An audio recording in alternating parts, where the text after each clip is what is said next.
या बहिणींना आता 8 दिवसात पैसे मिळणार आहेत। उपमुख्यमंत्री अजित पवारांनी ही माहिती दिली। कालच चेकवर सही केली असं अजित पवार म्हणाले। 3500 कोटींच्या चेकवर सही केली। एकनाथ शिंदे बोलतो ते करतो। माझ्या लाडक्या बहिणी इथे साक्षीदार आहे। मी मुख्यमंत्री असताना लाडकी बहीण योजना सुरू केली। मी गरिबी पाहिली आहे। मी शेतकऱ्याचा मुलगा आहे आणि म्हणून मी ठरवलं जेव्हा माझ्या हातात सत्ता येईल माझ्या लाडक्या माता भगिनींसाठी माझ्या भावांसाठी मला काही ना काही करायचं आहे आणि त्यातूनच लाडक्या बहीण योजनेचा जन्म झाला। अनेक लोकांनी त्याला विरोध केला, अनेक लोक कोर्टात गेली, पण तुमचा एकनाथ शिंदे खमक्या भाऊ तिथे बसला होता, त्यामुळे लाडकी बहीण योजना सुरू झाली। आणि मी सांगतो कोणी माईकाला आला तरी लाडकी बहीण योजना कधीही बंद होणार नाही। हा शब्द आहे तुमच्या भावाचा। कमिटमेंट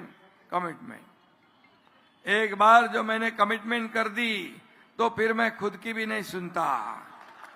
हे माझा स्वभाव आहे। एक तर कमिटमेंट करायची नाही। बाळासाहेब सांगायचे आश्वासन देताना 10 नाही 100 वेळा विचार करा, पण दिल्यानंतर माघार नाही। आम्ही त्यांचा सैनिक आहे, त्यांचे विचार घेऊन पुढे चाललोय, याचा मला अभिमान आहे।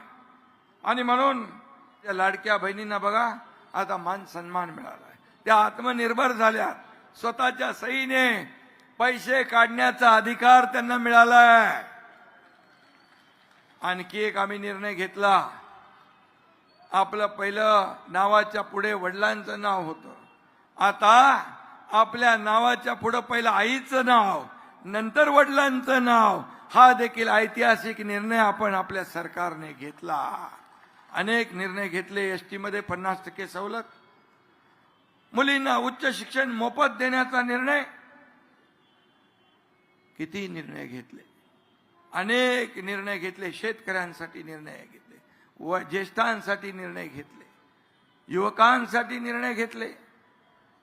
आणि म्हणून लोकाभिमुख कल्याणकारी योजना करणारं हे आमचं सरकार। आणि माझ्याकडे तरी आज नगरविकास मंत्री म्हणून मी आहे, गृहनिर्माण मंत्री मी आहे।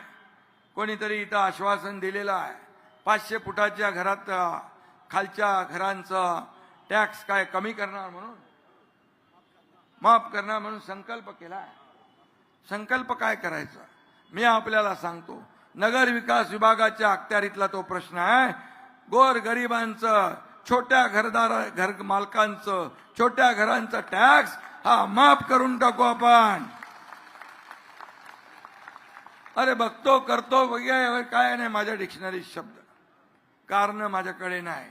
No reason on the spot decision, सगळं फटकन करून मोकळं आहे।